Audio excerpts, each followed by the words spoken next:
some of the best childhood memories happened in the ice cream parlor. Birthdays, big team victories, and special occasions all seem much better when someone behind the counter is asking, 1 scoop or 2? Or, haven't you had enough free samples yet? But despite all the sweet, delicious memories, when was the last time you even saw an ice cream parlor, let alone stepped inside one? Do ice cream parlors even still exist? Well, today we're scooping out the death of the traditional ice cream parlor. But before we dole out the scoops, why don't you head on over to that subscribe button? Then soft serve up some suggestions in the comments for what other parlors from the past you want to know about. For now, give me a second, I've got brain freeze.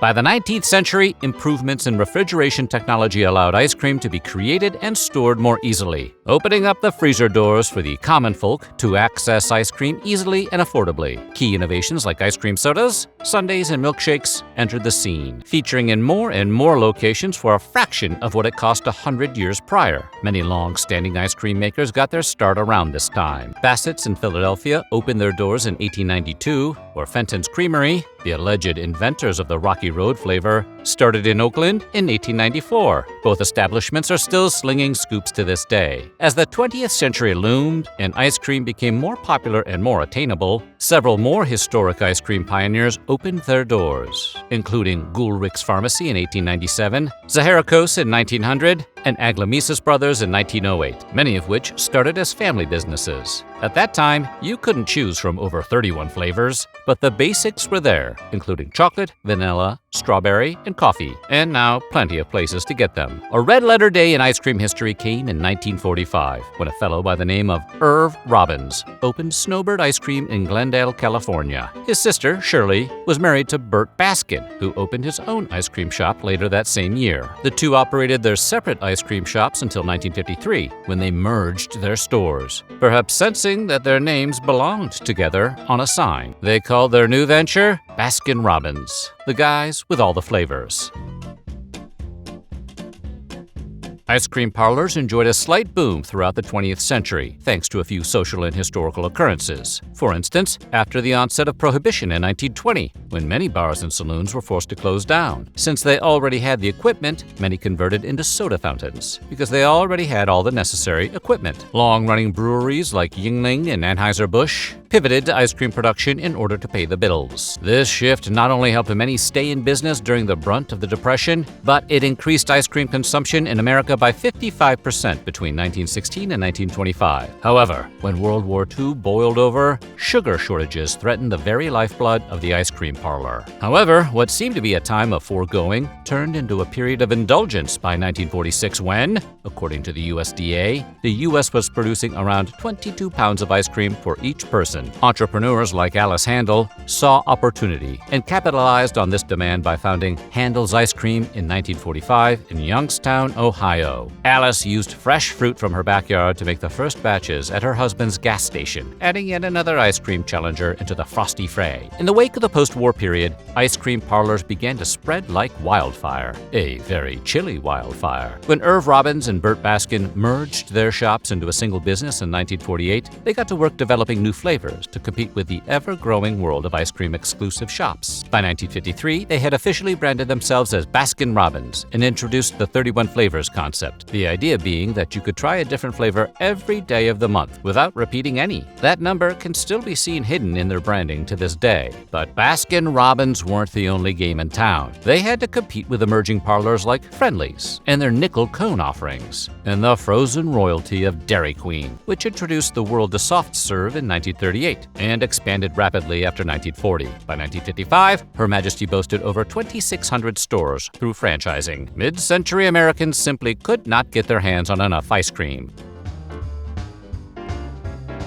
By the 1950s, ice cream parlors were a staple of American culture. What evolved into a source of comfort during wartime was now a symbol of indulgence, as more shops began to experiment with different flavors. Particularly at the time, when many Americans had money to burn. In the 1960s, Reuben and Rose Mattis in the Bronx, New York, started Haagen-Dazs and began innovating new and exciting flavors beyond the traditional, taking a cue from Baskin-Robbins' 31 flavors. By the late 1970s, Baskin-Robbins had over 2,000 stores, offering their fan favorites such as chocolate mint, rum raisin, and pralines and cream, the latter of which sparked intense consumer demand, and even legal disputes as to who was allowed to use their top-dollar idea of mixing pralines with caramel and ice cream. It gets ice cold in the dessert business. While many smaller parlors could not compete with the quantity of major ice cream shop franchises, they learned to adapt to the market in different ways. Mom-and-pop parlors continued to spring up, and some were able to expand beyond their small-town roots and make it in the big time. In 1949, regional ice cream company Carvel began franchising under the name Carvel Dairy Free. By the early 1950s, their company had over 50 stores, mostly by making their distinctive radio ads starring owner Tom Carvel, he of Fudgy the Whale fame. Meanwhile, Friendly's ice cream parlor grew to 500 locations by the mid-1970s, offering their picture-perfect sundaes and ice cream cones along with a full menu of lunch and dinner items, and expanded their brand by offering half-gallon cartons in many grocery stores. New ice cream slingers continued to emerge throughout the 1980s and 1990s as legacy chains worked to stand up to the competition. In 1978, Ben and Jerry's opened their doors and quickly grew to national prominence, thanks to their penchant for creative, socially conscious branding and celebrity-inspired flavors like Cherry Garcia and Chunky Monkey. Cold Stone Creamery launched in 1988 and focused on fresh, high-quality ice cream stuffed with candy and mixed on a frozen stone, and still boasts about 1,000 locations today. Many notable chains would fall victim to ownership shakeups and financial mismanagement, removing their brick-and-mortar stores but opening up alternatives for cool snacking, like Carvel, who boasted 865 stores in 1985, changed ownership multiple times, and is now primarily known for their ice cream cake offerings in supermarkets, and not so much for their parlors. Dairy Queen, on the other hand, continued an upward climb, purchasing the Orange Julius brand in 1998, and there is no better measure of success than how many Orange Juliuses you own. Other ice cream parlors would follow suit. Baskin-Robbins was purchased by Dunkin' Donuts, and Carvel merged with Cinnabon and Auntie Anne, because one good treat always deserves another.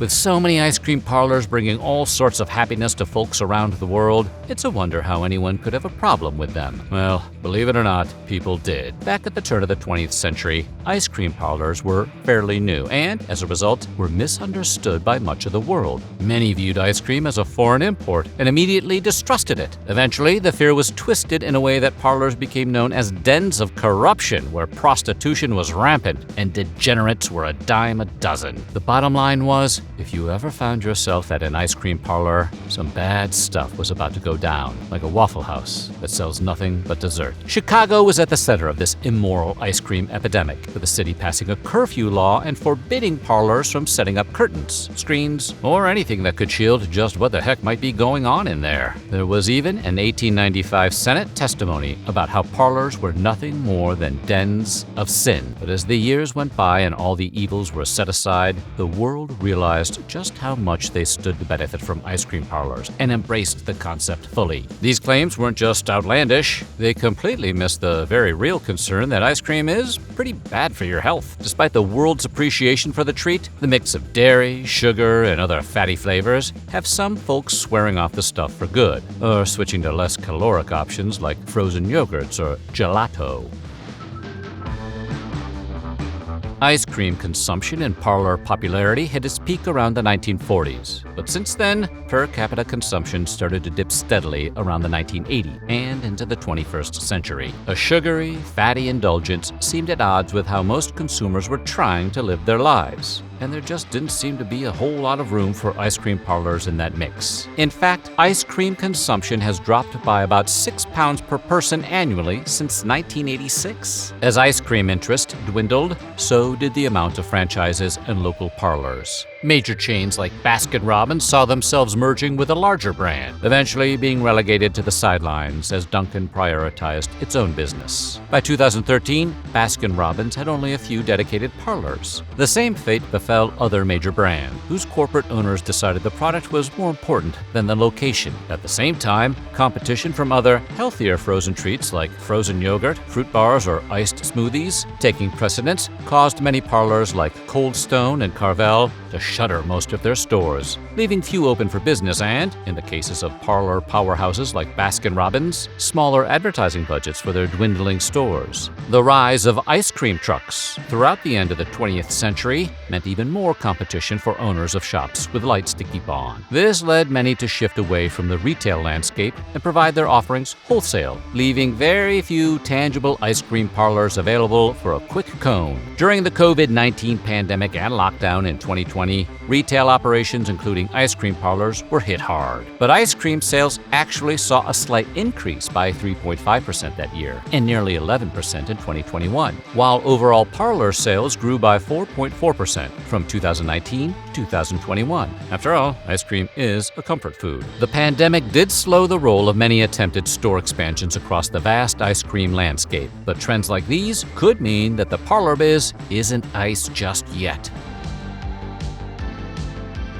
While the icy cold bubble may have essentially shattered several decades ago, ice cream shops as a whole remain a significant industry, with dairy ice cream sales seeing about $7 billion in 2022. Large chains like Baskin-Robbins still operate globally, with around 5,800 franchises worldwide, while Dairy Queen has around 4,100 stores still in operation and dedicated to the art of the soft serve. Baskin-Robbins has recently updated their whole appearance, opening several modern stores called Moments, which feature digital menus and expanded ice cream offerings. Carvel maintains a solid presence as well, with around 331 locations as of 2023. All the while, smaller artisanal ventures such as Handel's Ice Cream and Yogurtland can still turn a buck in around 250 locations today. However, there's no getting around the fact that people just aren't consuming as much ice cream as they used to, especially with lighter options like gelato, frozen yogurt, and sorbets available in most places that sell the dessert. Ice cream parlors aren't quite the slice of Americana they used to be, but the 17,000 or so shops still operating in the U.S. today prove that we all still scream for ice cream. So what do you think? When's the last time you went to an ice cream parlor? Let us know in the comments below, and while you're at it, check out some of these other weird history food videos.